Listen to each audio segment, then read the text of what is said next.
Capítulo 1. Un puerto en invierno. El viento que barría la costa de Sheldag en el mes de Capricornus era una bestia con dientes de hielo. Arrastraba la niebla salada desde un mar gris y agitado y depositaba una fina capa de escarcha sobre los tejados de pizarra y los muelles de piedra del puerto. Era un viento que prometía finales, no comienzos. Por eso, cuando los vigías de la torre avistaron el barco, no sonaron las alarmas, sino que se limitaron a observar con una curiosidad sombría. No era una amenaza, era un fantasma herido. Un solitario drácar de diseño inconfundible de Midgard, con la cabeza de serpiente de su proa astillada y su única vela hecha jirones. Se movía con la lentitud de un animal moribundo que busca un último lugar donde descansar. Cuando finalmente atracó, raspando la madera contra la piedra helada, los guardias de la casa Maglasrach ya estaban allí, no con las espadas desenvainadas, sino con las manos en los pomos, una advertencia silenciosa. De la embarcación descendieron 3 figuras. La primera era una anciana, apoyada en un bastón rúnico, su espalda recta a pesar de los estragos del tiempo y el viaje. La segunda era un gigante de un hombre con una barba trenzada y un gran hacha a la espalda, cuya postura encorvada hablaba de una derrota más profunda que la simple fatiga.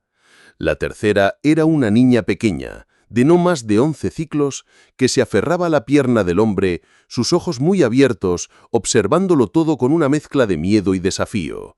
Fueron conducidos sin palabras a través de las calles de Paso del Cuervo. Erla, la niña, apretó con más fuerza la mano de su padre Björn. Las casas de piedra oscura parecían mirarlos, sus ventanas como ojos vacíos. Todo aquí era duro, afilado y gris, muy diferente a los salones de madera y los fiordos verdes de su hogar perdido. La torre de los Maglarrach se alzaba sobre el pueblo como un dedo de piedra acusador. Los llevaron a la sala principal, un lugar diseñado para empequeñecer a los hombres. El techo era una bóveda de sombras, las paredes estaban cubiertas de estandartes con el emblema de una serpiente roja envuelta en llamas, y los ecos de sus pasos resonaban en el silencio opresivo. En el extremo de la sala, sentado en un trono de madera oscura tallado, se encontraba Lord Alistair Maglarrach. No era un hombre grande, pero su quietud le daba un peso inmenso. A su lado, en una silla ligeramente más baja, estaba su hijo, Alistair I, un muchacho de 14 ciclos de cabello rojo y rostro pecoso, que los observaba con la misma intensidad analítica que su padre. Björn dio un paso adelante, el sonido de sus botas sobre la piedra un trueno en la quietud.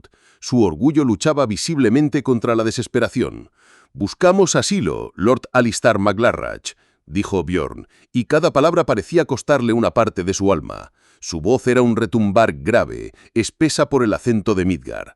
Lord Alistair levantó una ceja. Sus ojos verdes y penetrantes no mostraban ni simpatía ni hostilidad. Era la mirada de un erudito examinando un espécimen. «Las sagas de los Vanangadadar han llegado incluso hasta nuestras costas, hombre de Midgard. También ha llegado la noticia de que vuestro clan ya no existe. El asilo es un bien preciado, y a menudo trae consigo los problemas de los que se huye. ¿Qué me ofrecéis a cambio?» Björn apretó la mandíbula. «Ofrecemos lo único que nos queda, nuestras hachas y nuestra lealtad. Somos espadas sin vaina, lucharemos por vos. Un arma muy poderosa sin duda, pero las armas a veces tienen voluntad propia». Fue entonces cuando la anciana golpeó el suelo con su bastón. El sonido agudo cortó el aire. «Mi hijo habla con demasiada humildad, Lord de Albion», dijo Astrid, su voz frágil pero cortante como cristal. «No venimos a mendigar, somos el último aliento de una gran tormenta. Danos un lugar donde plantar nuestros pies y arrancaremos a tus enemigos de raíz». Una sonrisa casi imperceptible, tan rápida como podía haber sido una ilusión, cruzó los labios de Lord Alistair. Sus ojos se apartaron de la desafiante matriarca y se posaron en la niña. Erla, sintiendo la mirada sobre ella, levantó la barbilla y le devolvió la mirada sin parpadear. «Muy bien», dijo finalmente Lord Alistair. Se levantó, sus movimientos elegantes y deliberados. «Acepto vuestro servicio. Hay tierras en la frontera del bosque, indomitadas y acosadas por bestias. Si podéis domarlas, son vuestras. Vuestras hachas pertenecerán a mi casa. Pero hay una condición más. Señaló con un dedo largo y pálido a la niña. Ella será educada aquí, en mi torre, junto a mi hijo. Aprenderá nuestra historia, nuestras costumbres y nuestra magia. No quiero un perro de guerra sin mente. Quiero un lobo leal e inteligente. Su herencia es su fuerza. No la aplastaremos, la afilaremos. Bjorn pareció a punto de protestar. La idea de entregar a su única hija a la casa de un extranjero era anatema, pero la mano de Astrid sobre su brazo le detuvo. La matriarca sintió lentamente. Un pacto justo. El Lord volvió a sentarse, su decisión final. Que así sea. En el silencio que siguió, los dos niños se miraron a través de la vasta sala. Alistar primero, el heredero, observó a la niña salvaje con una curiosidad analítica. Y Erla, la exiliada, miró al joven de cabello rojo no con sumisión, sino con la evaluación de un igual.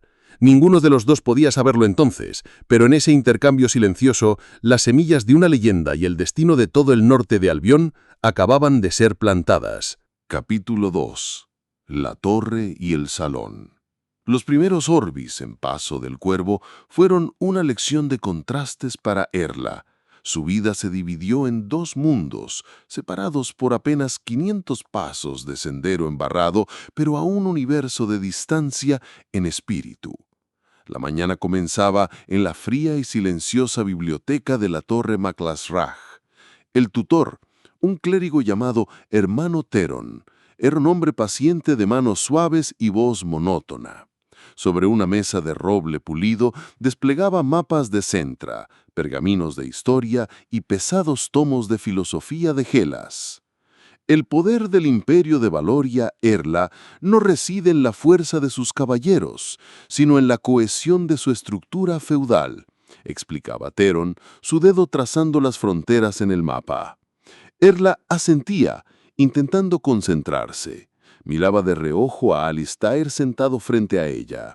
Él parecía absorber el conocimiento sin esfuerzo, sus ojos verdes moviéndose rápidamente sobre el texto, su pluma arañando el pergamino mientras tomaba notas con una caligrafía impecable. A veces se daba cuenta de su distracción. «No es un dragón, Erla, es una línea de suministro», le susurró una mañana, una sonrisa divertida jugando en sus labios mientras ella miraba por la ventana, siguiendo el vuelo de un halcón.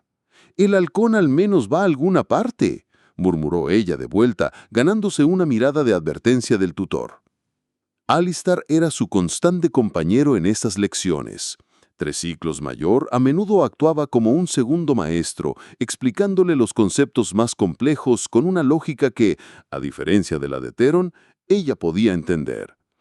«Piensa en la magia como si fuera agua en una tubería, Erla», le dijo un día, mientras practicaban la canalización de mana. «El arca mágica es la llave de paso. La visualización es decirle al agua exactamente a dónde ir. Si tu visualización es un desastre, inundarás la habitación. Prefiero romper la tubería y dejar que el agua arrase con todo», replicó ella, frustrada, después de que su intento de encender una vela resultara en una simple chispa y mucho humo. «Lo sé», dijo Alistar con una paciencia que la desarmaba, «pero incluso una inundación puede ser dirigida». Las tardes eran su liberación.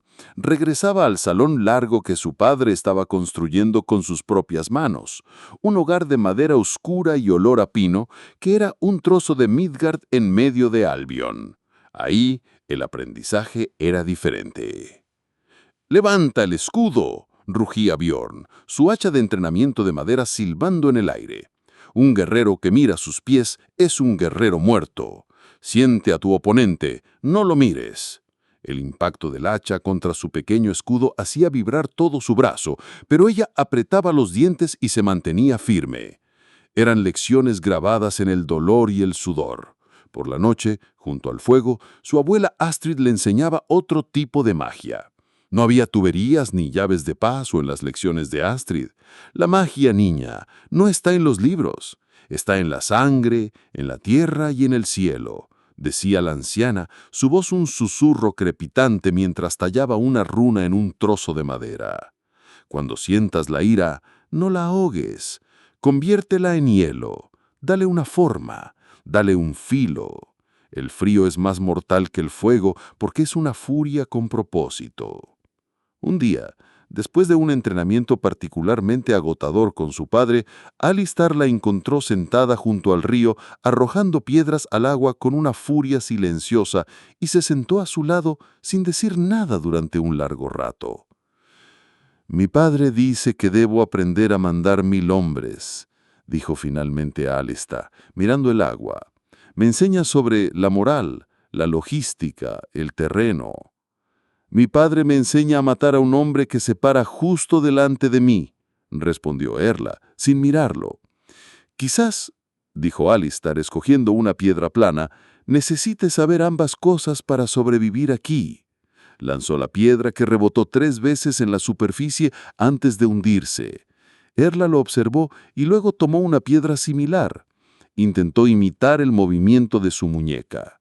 La piedra se hundió con un plof. Alistar sonrió. «Es todo técnica, no fuerza», dijo. Erla frunció el ceño, tomó otra piedra y en lugar de intentar hacerla rebotar, la arrojó con toda su fuerza contra una roca en la orilla opuesta, partiéndola en 2 con un sonido agudo.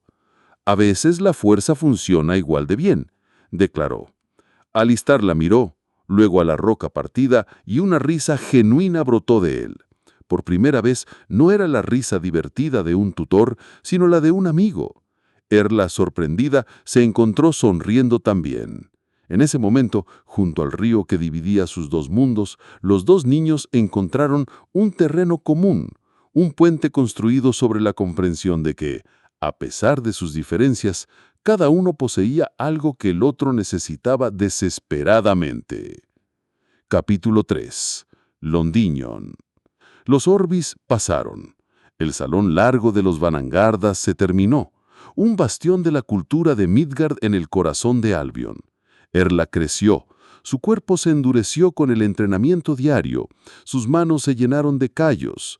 Alistar creció también, su mente se agudizó con cada libro que devoraba, su magia se refinó con una disciplina implacable. Su amistad, forjada en la ribera del río, se convirtió en una alianza silenciosa. El día que Alistar cumplió 17 ciclos, Lord Alistar convocó a ambos a su estudio. «Ha llegado el momento», anunció, su voz sin inflexión. «Irán a Londinion, a la Academia Real. Aunque la edad estándar de entrada es de los 18 ciclos, vuestras aptitudes son excepcionales. He conseguido una admisión temprana». Alistar asintió. Era algo que él había esperado toda su vida. Erla, ahora con 14 ciclos, frunció el ceño. «¿Londinion? ¿Con los del sur?» «Precisamente. La academia no es solo para nobles. La corona y las grandes casas patrocinan a plebeyos con un talento extraordinario, buscando a los mejores para sus ejércitos y cortes. Os medirán contra la élite de Centra. La formación dura 4 orbis, culmina con el estratagema real. Después, si lo desean, está la Universidad de Centra para especializarse. Pero estos 4 orbis son cruciales. Aprenderán de nuestros aliados y, lo más importante, de nuestros enemigos. Partirán al amanecer». Capítulo 4. La Academia y el estratagema. La vida en Londinia fue un choque cultural. Alistar floreció. Se sumergió en las vastas bibliotecas, participó en acalorados debates filosóficos y se unió al club de duelo, donde su estilo preciso y defensivo lo convirtió en un oponente temido. Erla, por otro lado, detestaba la política superficial y las intrigas de la corte estudiantil. Encontró su refugio en los patios de armas. En sus primeras semanas, un noble de 4 orbis intentó humillarla en un combate de entrenamiento. «Veamos qué puede hacer la salvaje del norte», dijo con desdén. Erla aguantó sus burlas hasta que el combate comenzó. Entonces, con una velocidad y una ferocidad que dejaron a todos boquiabiertos, lo desarmó, lo derribó y le puso el pie sobre el pecho en menos de 10 segundos. Nadie volvió a llamarla salvaje en su cara.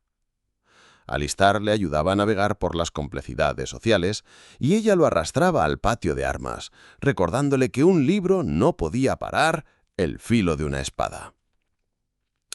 En su 4º y último orbis llegó el momento del estratagema real, los juegos de guerra en los que participaban todos los estudiantes. Formaron su equipo, los Centinelas del Norte, reclutando a otros marginados con talentos excepcionales. Cuando los juegos comenzaron, fueron subestimados, pero en la segunda semana se enfrentaron a los favoritos, los Leones de Astolat. «¡Se acabó el correr, norteños!», gritó su líder, Lord Valerius. Erla miró a Alistar. Él asintió levemente. «Es la hora», dijo él. «Muéstrales por qué la loba es la reina del bosque». Erla desenvainó su espada. «¡Centinelas! ¡Conmigo!», rugió. «Ars Magica Fenris Kappa». Una explosión de aura glaciar la envolvió, cargó y su pequeño equipo la siguió. La batalla fue breve y brutal. Erla se abrió paso hasta Lord Valerius y lo derrotó en un duelo singular. El silencio cayó sobre el campo. Los Leones de Astolat se rindieron. Aunque terminaron en segundo lugar en la clasificación general, su victoria sobre los Leones y su innovadora táctica combinada de crisol y fragua los convirtieron en la leyenda del torneo. Regresaron al norte no como estudiantes, sino como veteranos. Capítulo 5. El asedio de Shieldade. La prueba real llegó en el invierno del Orbis 2075. Todo comenzó con un mensaje febril. Un espía de Lord Alistar, apostado en las fronteras de Midgar, envió un cuervo con una advertencia desesperada. Una confederación masiva de clanes de Midgar, liderada por Snorri Ketilson del clan Steinbjörn, había reunido una flota de guerra y se había hecho a la mar. Su intención, confirmada por el espía, era de una crueldad calculada: secuestrar a Erla para forzar una unión matrimonial y absorber su sangre guerrera Vanangar. Al resto de su familia y a sus anfitriones Maglasrak planeaban simplemente ejecutarlos. El día 20 del mes de Capricornus, la flota apareció. Era una visión apocalíptica. 65 grandes barcos de batalla clase Roskilde Fine oscurecieron el horizonte, sus velas llevando los estandartes de una confederación de poder abrumador. Con Snorri Ketilson, del clan Steinbjörn, navegaban los líderes de otros 8 poderosos clanes: la formidable Asta Magnusson Toter, del clan Ravandal, Hafrem Efrakelson, del clan Drekeymeir, el astuto Jon Haldorsson, del clan Beifangar, Freydis Haraldus Dottar, del clan Skandalmeyea, el veterano Geir Oddsson, del clan Fillonauga, el temerario Arnar Johansson, del clan Vindreimer, el joven y ambicioso Leif Sigurdsson, del clan Solhafer, y la hechicera rúnica Elisabeth Runarsdottir, del clan Manadís. Juntos comandaban una fuerza de 11.443 guerreros y magos.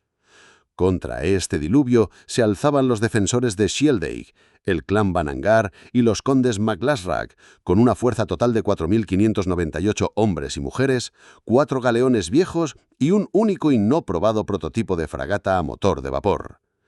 Su situación era aún más desesperada por la intriga política. Lord Alistar pronto recibió la noticia de que sus peticiones de ayuda a los aliados de Albion no serían respondidas. Los clanes de Snorri habían negociado un acuerdo con el clero, declarando la invasión un asunto interno entre clanes para resolver una disputa de sangre. Albion tenía prohibido intervenir.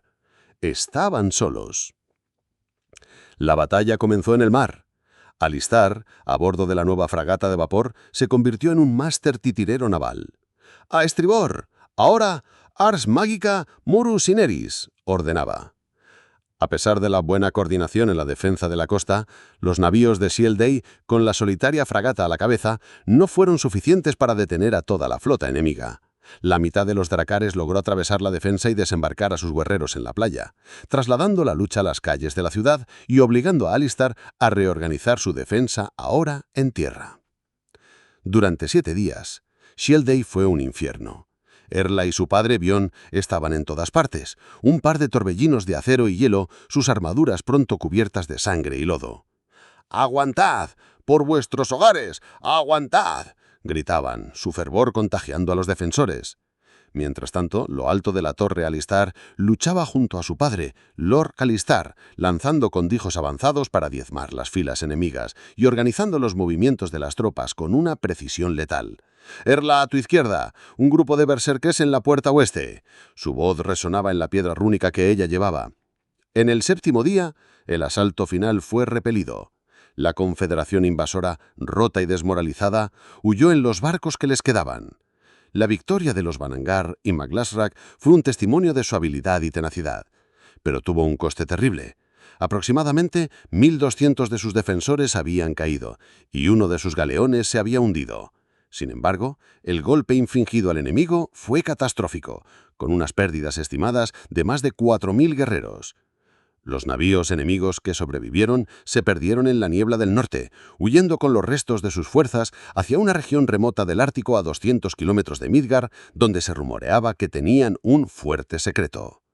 «No ha terminado», dijo Alistar esa noche. «Han huido a Fuerte Hel. Entonces les perseguiremos y terminaremos con esto. Para siempre». Capítulo 6. La batalla de Fuerte Hel.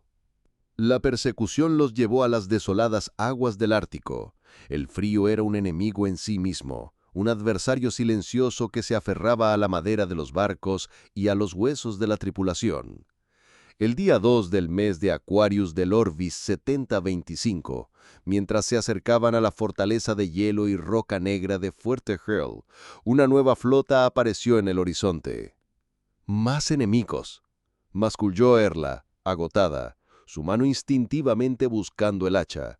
La tensión se apoderó de su mermada flota. Al principio, pensaron que eran refuerzos de los clanes traidores.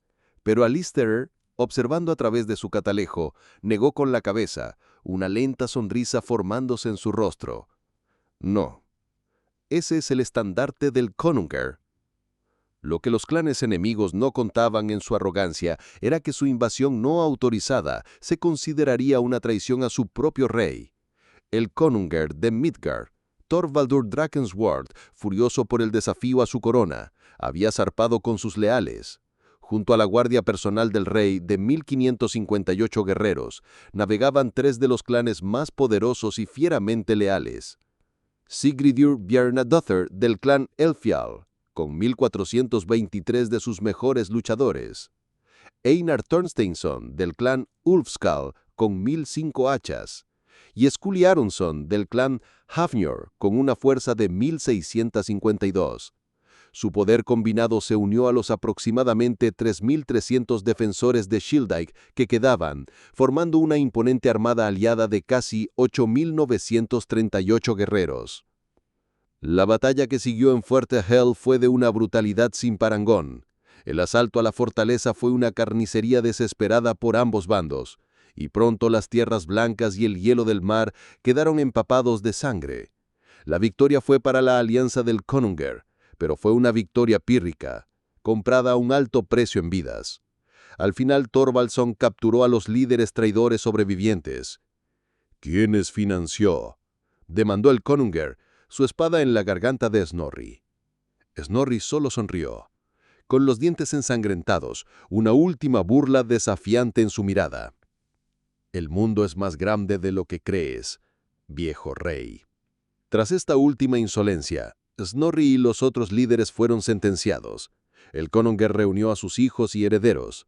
Les perdonó la vida con 2 condiciones: que juraran lealtad absoluta e inquebrantable a su corona, y que revelaran todo lo que sabían. Aterrados y humillados, los jóvenes herederos hablaron. Tenían poca información, solo fragmentos de conversaciones y rumores de que los incitadores eran una facción poderosa de Centra.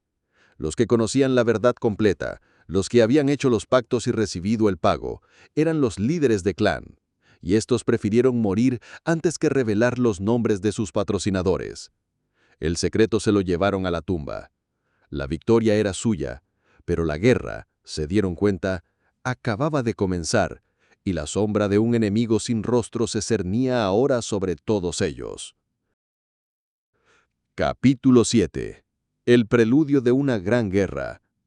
El Orbis que siguió a la batalla de Fuerte Hel fue uno de paz tensa. Mientras los clanes del norte se reconstruían, las investigaciones del Konungur Thorvaldur y del Lord Alistair revelaron una verdad aterradora. El patrocinador del ataque no era una sola nación, sino una facción secreta dentro de la Vía del Eco. Eran fanáticos, clérigos, que creían haber escuchado una nueva voz que les sedujo y les ordenó corromper la palabra, declarando a la línea de sangre Bangangarder como una herejía que debía ser purgada. El clérigo legítimo, consciente de la amenaza, intentaba mitigar a los fanáticos, pero estos ya estaban demasiado enraizados en la institución. También se reveló la verdad de por qué Albion no había acudido en ayuda de Shieldhaig. El rey Aldomut Návarros estaba entre la espada y la pared. Algunos de sus nobles más poderosos, conspirando con el clérigo fanático, lo habían amenazado. El edicto de no intervención, en realidad, era un chantaje. Si Albion se movía, Hispania, Galia y Germaní lanzarían un ataque coordinado. Lo que los conspiradores no esperaban era que Shieldhaig resistiera y que Erla y Alistair empujaran a los invasores hasta el Ártico. Con la conspiración expuesta, pero los culpables aún en el poder, la guerra se hizo inevitable. El 14 de Scorpionus del Orbis 7026, la facción fanática forzó la declaración formal de guerra contra Midgard y la casa MacLarrach, y por consiguiente contra la corona de Albion. Midgard y Albion sellaron una alianza histórica. Eriu permaneció neutral. La coalición de la Alianza del Norte chocó de inmediato con los navíos de Germaní. En una batalla naval brutal, lograron abrirse paso gracias al prototipo de fragata a motor de vapor y desembarcaron para empezar a atacar al ejército de Germaní. La respuesta de sus enemigos fue masiva y coordinada. El ejército de Latium ya marchaba para reforzar a Germaní. La flota de Galia zarpó, esta vez con la intención de atacar directamente el corazón de Albion. Mientras tanto, los fanáticos del clérigo, en un acto de desesperación y poder, forjaron un permiso para desatar el arma más terrible: el uso de bestias mágicas, monstruos invocados y bestias de guerra como dragones y behemoths. La guerra se estaba poniendo muy injusta.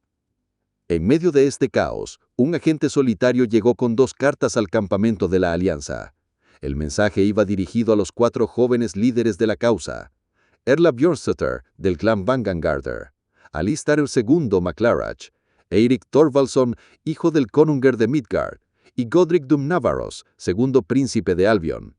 La primera carta anunciaba que los asentamientos noroeste de Germaní, Nordvik, Switchod y Dannamorg se habían alzado en rebelión y acudirían en su ayuda, y que se prepararan porque ellos también traerían sus propias bestias de guerra para igualar la balanza. El agente entregó la segunda carta, esta vez sellada con una cera negra desconocida. Estaba escrita en una caligrafía afilada y antigua: no esperen mi ayuda con la luz del día, pero cuando la noche sea impenetrable y sientan el frío morder hasta la médula de sus huesos, entonces sabrán que un aliado cabalga a su lado. Leyó Alistair en voz alta. Todos quedaron helados al ver el nombre de quien la enviaba: Vlad Draculea. Se miraron entre ellos y con una sonrisa teñida de fiero, Erla expresó el sentir de todos: toda ayuda es bienvenida. Capítulo 8. Guerra en múltiples frentes. La siguiente gran batalla terrestre fue un choque de titanes. En el corazón de Germaní, el poder combinado de las legiones de Latium y el acero de Germaní se estrelló contra las líneas de la Confederación Nórdica y la Alianza del Norte. El enemigo desató el infierno. Germaní lanzó sus Wyverns y Behemoths, mientras que Latium reforzó el asalto con ataques de asedio mágicos de largo alcance. La batalla se volvió casi desproporcional. La alianza se mantenía en pie únicamente por una precaria sinergia de liderazgo. El ingenio táctico de Alistair, la furia inspiradora de Erla en el frente y el liderazgo de los príncipes Godric y Eirik que sostenía la moral de los ejércitos. Su único y desesperado objetivo era resistir hasta la caída del sol, aferrándose a la promesa de su nuevo y sombrío aliado. La carnicería se prolongó durante horas. La caballería se estaba agotando en cargas desesperadas para desviar a las bestias. Los guerreros en los muros de escudo aguantaban, sus cuerpos y su voluntad drenados por los ataques constantes. Los magos racionaban su mana, algunos viéndose forzados a cambiar a ataques cuerpo a cuerpo. Los arqueros contaban sus últimas flechas y los cañones mágicos comenzaron a mezclar su munición arcana con proyectiles sólidos, una medida desesperada para no quedarse en silencio. En la costa, los pocos galeones se quedaron sin munición y comenzaron a prepararse para ser abordados, listos para luchar barco a barco. Parecía que terminarían acabados. Hasta que de pronto, cayó el sol. Una onda gélida se extendió por el campo de batalla, un escalofrío tenebroso que nada tenía que ver con el atardecer. La ayuda prometida había llegado. Un ejército de no muertos y bestias de la noche emergió de las sombras del bosque. Extrañas carrozas envueltas en metal grueso, impulsadas por motores de vapor, perforaron las líneas enemigas, golpeando directamente a los Behemoth. Ghouls armados con una caja que disparaba rayos explosivos se movían entre las filas enemigas, sus ataques impactando sin fallo. Vlad había llegado a la refriega. La balanza comenzó a inclinarse a favor de la Alianza del Norte y la Confederación Nórdica. Finalmente, el enemigo se rompió. Y se retiró. No se les dio persecución. Las tropas estaban demasiado cansadas. Era tiempo de hacer un fuerte y recuperarse para el siguiente movimiento. Al día siguiente, Vlad se reunió con los líderes de la alianza. «Sé de la conspiración dentro del clero», dijo, su voz tranquila resonando en la tienda de mando. «Tenemos un enemigo común, pero les explico que la voz que escuchan los fanáticos no es realmente la voz real, sino otro enemigo, uno todavía más misterioso». Al parecer, Vlad sabía más sobre este enemigo, pero no quiso dar más detalles. «Aún no están listos para saberlo», concluyó. «El objetivo es lograr un cese al fuego y firmar la paz. Esta no debe ser una guerra que deba continuar. Hay que purgar a los fanáticos». Mientras la alianza se recuperaba y asimilaba esta nueva y terrible información, la guerra continuaba en otros frentes. Hacia el 16 de Sagitarius de 7027, la flota de Galia fue interceptada y derrotada por la naval de Eliu. «¿Y desde cuándo te mandas tú solo, que puedes pasar por mis mares sin mi permiso?», fue el mensaje del alto rey de Eriu. Galia, en su ego muy inflado, pensó que podría ganarles, pero Eriu respondió con cañonazos mágicos y serpientes marinas proporcionadas por Midgard, forzando la retirada gala. Para el 20 de Gémini de 7027, las piezas finales se movían hacia su lugar. Galia, frustrada en el mar, marchaba por tierra hacia la ciudad capital para reforzar sus defensas. Frake movió su regimiento de bestias mágicas y Hela se mantuvo en guardia. Saka observaba desde lejos, presenciando eventos sin precedentes. Y desde el sur, el poderoso ejército de España marchaba hacia capital, mientras las fuerzas de Germani se veían obligadas a retroceder lentamente, incapaces de detener por completo el avance de la Alianza del Norte. Capítulo 9. Audiencia. Hacia el 21 de Cáncer del Orbis 7027, la Alianza del Norte marchó directa hacia la ciudad capital. Su avance era una declaración de intenciones, pero lo hacían con una severa advertencia de Vlad Draculia. «No ataquéis», les había dicho. «Si asaltan el corazón de la fe, aunque tengan razón, se convertirán en enemigos de toda Terra. Su derecho es convocar una audiencia. Úsenlo. Esperen a que todos sus enemigos se reúnan, y entonces los agentes del caos se rebelarán».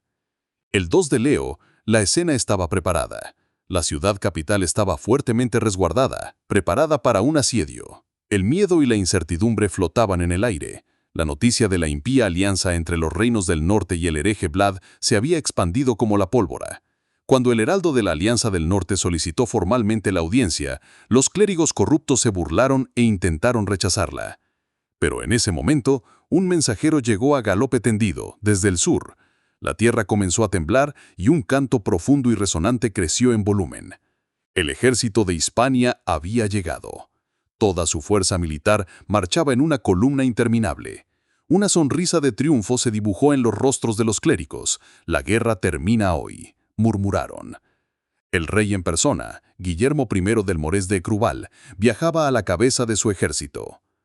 Cuando Guillermo entró en la tienda de campaña donde se encontraban los representantes de Germani, Galia y Latium, no se dirigió a ellos, sino a los clérigos.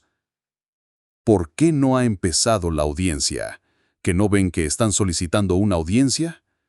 Continuar con esta guerra es algo muy estúpido, y más si viene de ustedes, los clérigos. Ya se ha derramado mucha sangre, y todo por una supuesta visión. Es la voz misma quien ha hablado y nos ha mostrado una profecía, replicó un clérigo, altanero. ¿Y el matrimonium lo corroboró?, contraatacó el rey Guillermo. No olvidemos porque el matrimonium está formado. Ellos están de aquí. ¿Y dónde están?, lo interrumpió Guillermo, su voz cortante. No los veo. No responden las llamadas de runas, ni siquiera las cartas. El rey continuó, su voz cargada de desprecio. Yo sé por qué Galia quiere atacar Albion, es solo una estúpida rencilla con los nobles del norte. Germani solo le interesa más tierras, no le interesa esa estúpida visión. Y los demás simplemente acudieron a su llamado. Pero ustedes, los clérigos, incitaron el exterminio de la casa Maclasrach y el clan Banangard. No tienes pruebas, sisió un clérigo. Ya, replicó Guillermo de manera que entendía que no iba a llegar a ninguna parte con la conversación. Vlad me contó lo que están planeando. ¡Herejía!, gritaron varios clérigos. Contraté una compañía de guerreros nahual del reino de Anáhuac. Ahora mismo están rescatando al resto del consejo. Tú, no, comenzó a decir un clérigo. Su rostro una máscara de pánico. En ese instante, la gran alarma de la ciudad capital sonó. La piedra rúnica del centro resonó con el mensaje de los clérigos rescatados. Traición por parte de los clérigos. Han profanado el santuario. Asesinaron a Matrimonium. Los 20 clérigos se rieron, un sonido inhumano y terrible. «Au, quería jugar un poco más», dijeron al unísono. Entonces, ante la mirada horrorizada de todos los líderes, se transformaron. Sus cuerpos se hincharon y retorcieron, desgarrando las finas sedas de sus túnicas clericales. La tienda de campaña de Mando se desgarró como si fuese pergamino cuando crecieron hasta convertirse en humanoides gigantes de 4 metros de altura. La fuerza de la transformación hizo que los generales y el rey Guillermo se tambalearan hacia atrás, desenvainando sus espadas. Al ver la blasfemia hecha carne, la monstruosidad que una vez había llevado el símbolo de su fe, el rey Guillermo apretó el puño sobre el emblema sagrado de su empuñadura. «Por la voz verdadera, danos fuerza y protégenos de estas ultrabestias», murmuró, su voz una oración solemne y desesperada en medio del caos. Luchando por salir entre los jirones de lona y los postes rotos, vieron cómo cada una de estas 20 ultrabestias golpeó el suelo y de portales desgarrados en la realidad invocaron a sus propios ejércitos.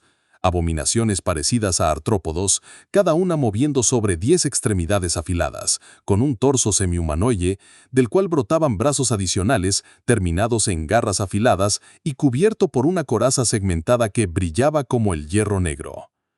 El rey Guillermo y los demás comandantes apenas lograron salvaguardarse, retrocediendo a toda prisa para reunirse con sus respectivos ejércitos, mientras el campo de batalla se llenaba de un nuevo y terrorífico enemigo. Capítulo 10. Caos en Ciudad Capital. El caos fue instantáneo y absoluto. La transformación de los clérigos en 20 ultrabestias y la invocación de sus ejércitos abisales sumieron el campo de batalla en un terror primordial. Por un instante, el orden del mundo se rompió.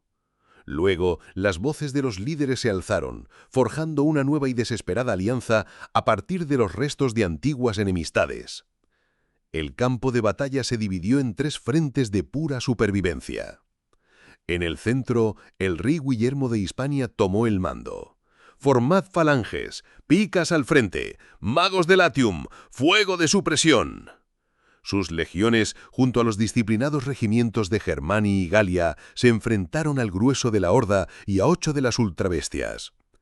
Era una muralla de acero y fe contra una marea de garras y quitina. Mientras los piqueros germanos contenían a las criaturas abisales, los guerreros nahual del rey se movían como fantasmas, trepando por las gigantescas ultrabestias para clavar sus filos de obsidiana en las juntas de sus corazas. En el flanco izquierdo, los guerreros de la Confederación Nórdica encontraron la batalla para la que habían nacido. Enfrentándose a 6 de las ultrabestias, no buscaron la defensa, sino la gloria. «Por las sagas que se cantarán», rugió su chieftain, lanzándose a la carga. «¡Hasta el fin!». Su furia berserker era una fuerza de la naturaleza, era una lucha de sacrificio, una tormenta de valor suicida que, aunque costó innumerables vidas, mantuvo a 6 de las abominaciones contenidas. En el flanco derecho, la Alianza del Norte se enfrentaba a las 6 ultrabestias restantes, las más peligrosas, pues canalizaban magia con la pericia de un archimago. «Eirik, Godric, flanquéinlo por la izquierda. Necesito que exponga su flanco», ordenó Alaistar. «Erla, prepárate para mi señal». La batalla se convirtió en una caza coordinada. Alaistar hostigaba a su objetivo con látigos de fuego. Eirik y Godric presionaban su flanco creando la apertura que Alaistar esperaba. «Ahora», pensó Alaistar, transmitiendo la orden mientras lanzaba un hechizo que calentó la coraza de la ultrabestia al rojo vivo. En ese instante, Erla cargó y su hacha glacial hizo estallar el metal sobrecalentado. La noche comenzó a caer y con ella la esperanza. Los ejércitos estaban al borde del colapso. Fue entonces cuando el frío prometido llegó. La hueste de Vlad Draculea no cargó con un grito de guerra, sino con un silencio sepulcral. Sus carrozas de guerra a vapor perforaron las líneas de los monstruos, y sus ghouls, armados con extrañas cajas que disparaban rayos, se movían como espectros entre el caos. El ejército de la noche, inmune al miedo y al dolor, se convirtió en el factor decisivo. La balanza se inclinó. Mientras el regimiento abisal era repelido por las fuerzas aliadas, una de las ultrabestias, herida pero increíblemente peligrosa, intentó huir hacia el bosque. «¡Acaben con esa bestia!», rugió el rey Guillermo. «Nosotros contendremos a estos demonios. ¡No dejen que escape!». Erla, Alaistar, Eirik y Godric, junto a Vlad, iniciaron la persecución y acorralaron a la criatura en un claro del bosque. Vlad comenzó a tejer un complejo conjuro. La ultrabestia, sintiendo la amenaza, cargó directamente contra él. Al ver el peligro, Eirik se lanzó para interceptar el ataque, cubriendo a Vlad con su propio cuerpo. Las garras de la bestia se hundieron profundamente en el príncipe, hiriéndolo gravemente. «Ahora», gritó Eirik. Vlad desató el golpe mágico crítico. La apertura fue explotada por un ataque combinado de los demás que derrimbó a la criatura. El cadáver de la ultrabestia implosionó y de sus restos emergió una forma humanoide de materia negra y espesa, una sombra viva. Antes de que pudieran reaccionar, emitió un ataque sónico que aturdió y tumbó a todos. Solo Vlad, aunque tropezando, resistió el ataque. En un acto improvisado y desesperado, se arrodilló junto al herido Eirik y forjó un pacto de sangre, aumentando la fuerza del príncipe para un último contraataque, mientras Vlad corría para recuperar a los demás. Cuando se recuperaron, el plan se formó sin palabras. Los 5 héroes unieron sus fuerzas. Su energía combinada formó una especie de aura arcoíris que se materializó en un rayo de poder prismático. El rayo impactó en la sombra, forzándola a arrodillarse. Y entonces rió. «Suficiente. Será en otra ocasión», dijo, su voz una resonancia de eones. Vlad le respondió en la lengua antigua de la voz divina. Erla, Alaistar, Godric y Eirik se miraron mutuamente, sorprendidos. La silueta dejó de reír y mientras desaparecía replicó algo que solo Vlad entendió. Vlad, por su parte, simplemente sonrió. «¿Qué ha dicho?», preguntó Erla. «Nada que podáis comprender», respondió Vlad. «No todavía». Antes de partir, se acercó al príncipe Eirik. Le habló en voz baja del pacto que habían hecho. Luego él y su ejército se desvanecieron en la noche. Capítulo 11. La paz incierta. Al día siguiente, en la ciudad capital marcada por la batalla, se notificó al rey Guillermo y el resto de los líderes sobre la naturaleza de la sombra. Se convocó una asamblea de emergencia, reuniendo a los monarcas de Centra con los miembros rescatados del Consejo de la Vía del Eco. Juntos empezaron la monumental tarea de enmendar los daños. Se establecieron 4 prioridades inmediatas. Primero, purgar la sociedad corrupta que los fanáticos habían enraizado en la ciudad y en la propia fe. Segundo, analizar la naturaleza del nuevo enemigo, las ultrabestias y sus guerreros abisales y la entidad sombría que los controlaba. Tercero, juzgar a los nobles traidores de Albión que habían iniciado el complot. Y cuarto, imponer una considerable multa a Galia y Germania por la guerra que habían ayudado a causar. La noticia de la batalla, verificada por las grabaciones de la gran piedra rúnica, se extendió por toda Terra. Desde los reinos de Múrica y África hasta las lejanas costas de Okeanos y los antiguos imperios de Aserion, las naciones reforzaron sus fronteras, conscientes de que una amenaza de otro mundo ahora pesaba sobre todos. Finalmente, el 7 de Virgo del Orbis 7007 se firmó el Pacto de Capital. Un tratado de no agresión y paz fue ratificado por todos los reinos de Centra. La Alianza del Norte regresó a casa. La guerra sin sentido había terminado, pero dejó detrás de sí un sinfín de interrogantes que no serían respondidas pronto. Mientras el barco navegaba hacia las costas de Albión, Erla y Alaistar se tomaron de las manos. «Regresemos a casa», dijo ella. Y en sus palabras no solo había alivio, sino la promesa silenciosa de estar listos para cuando la oscuridad volviera a cerníbise sobre su mundo.